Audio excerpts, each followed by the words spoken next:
La révision sur les inéquations, je vais le faire en 2 temps. La première capsule ici, pour la page 5, dans celle-ci, ce que je vais faire, c'est plus aborder comment je construis l'inéquation, comment je la résous.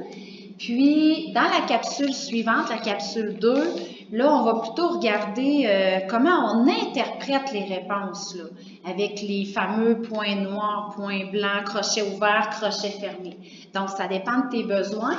Donc, ici, on va faire, en fait, la première partie de tout problème, c'est-à-dire la construction de l'inéquation. C'est sûr qu'à la base, si tu te rappelles un peu la feuille bleue, là, on avait des étapes importantes à franchir là, avant d'arriver à une réponse. Donc, c'est ce qu'on va regarder ici. Donc, l'étape numéro 1, c'était définir l'inconnu. Évidemment, il faut lire la question puis prendre le temps là, de cibler ce qu'on cherche dans l'énoncé. Donc, si on te dit, on veut construire un cône en carton. Et là, ce cône-là, ce qu'on sait, c'est que son rayon mesure 9 cm. Je te conseille toujours, quand c'est de la géométrie, de te faire une illustration là, pour bien représenter les choses. Ensuite, on te demande quelles pourraient être les mesures de l'apotherme. Donc, l'apotherme, c'est la mesure qui est ici. Donc, ça, c'est ce qu'on cherche. Si l'aire latérale de celui-ci doit être d'au moins 367,57. Donc, je pense qu'avec ce qu'on vient de faire ici, on peut assez facilement trouver notre inconnu. Hein? L'inconnu, on te le dit assez clairement, on te dit quelles pourraient être les mesures de l'apotherme. Donc, étant donné qu'on parle d'apotherme, je vais l'appeler A, mon inconnu. Donc, ce qu'on cherche, c'est l'apotherme du corps. Ça, c'est notre objectif. On veut savoir quelle mesure cet apotherme-là pourrait avoir pour respecter là, les conditions du problème. Ensuite, ben là, c'est le temps de construire l'inéquation. Quand je dis inéquation, là, ce qui doit te venir en tête, là, c'est nos fameux symboles, là. Plus petit ou égal, plus grand ou égal. On sait qu'on s'en va vers ça, il faut juste choisir le bon. Puis pour choisir le bon, il faut repérer dans le texte le fameux mot-clé ou l'expression qui va nous dire quel symbole utiliser. Donc, dans le texte qu'on avait, nous, dans les deux phrases, il y a un mot qui, j'espère, va attirer ton attention, là, c'est le « au moins » qui est ici. Quand on te dit « au moins 367 », ça veut dire qu'on veut que 367 soit un minimum. On veut que les réponses, en fait, possibles soient au-delà. Je fais ma flèche là, pour que tu te rappelles nos trucs.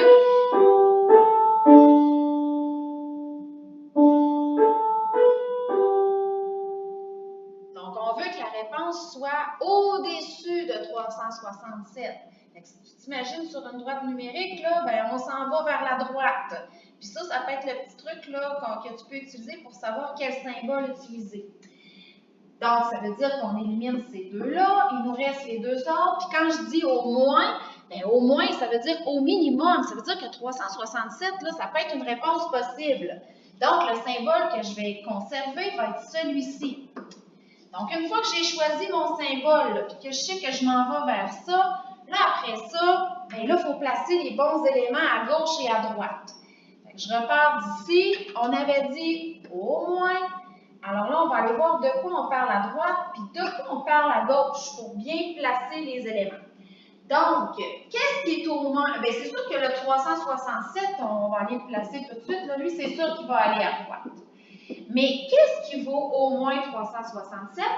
Bien, si tu vas lire un petit peu à gauche ici, tu vas te rendre compte qu'il était question de l'aire latérale. Donc, quand tu commences ton inéquation, vas-y avec ce qui a été dit dans la phrase, pas avec des sous-entendus ou des impressions ou des interprétations. Tu y vas là avec ce qui est écrit tel quel, qu'est-ce qu'ils me disent, qu'est-ce qui est à gauche, qu'est-ce qui est à droite. Ensuite, là, tu peux te concentrer sur les formules, parce que là, c'est sûr qu'ici, on n'aura pas le choix de travailler avec des formules. Donc, je vais construire mon inéquation. C'est sûr que je vais conserver mon symbole comme ceci. 367,57 à droite, je ne peux pas rien faire de mieux. Mais par contre, à gauche, aire latérale, on sait que l'aire latérale d'un cône, il y a une formule et c'est pi r a. Donc, voici mon inéquation. Je vais la réécrire ici et là, on va faire la partie résolution maintenant. Pour faire la résolution, on peut peut-être déjà penser à notre je remplace, j'isole, c'est vers ça qu'on s'en va. On peut remplacer des choses parce que tantôt, on avait dit qu'on connaissait le rayon du cône. Donc, ça veut dire que je peux faire en fait pi fois 9 fois A. C'est normal que A demeure ainsi, c'est mon inconnu. Je m'attends à ça. Et là, on va faire tout ce qu'on peut pour arriver éventuellement à l'isoler, ce A-là, pour savoir combien il vaut. Fait que première chose, bien, je peux calculer pi fois 9, ça c'est certain. Pi fois 9, ça donne 28,27.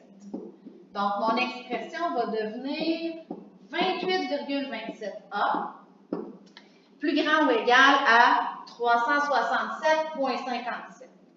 Ensuite, bien, il me reste à isoler.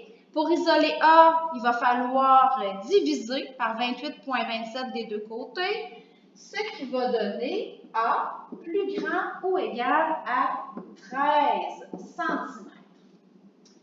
Donc, j'ai ma réponse. Mon apothème ne peut pas avoir n'importe quelle mesure pour respecter la condition du problème. Il faut que mon apothème soit, et là, pour formuler tout ça sous forme de phrase, le petit conseil que je te donnais, c'est que quand tu vois que le symbole ne s'est pas inversé en cours de route, bien, tu peux réutiliser la même expression que tu avais dans le problème de départ. On te disait qu'on voulait que l'aire latérale soit d'au moins 367,57. Donc, toi, tu peux répondre en disant que l'apothème doit mesurer au moins 13 cm.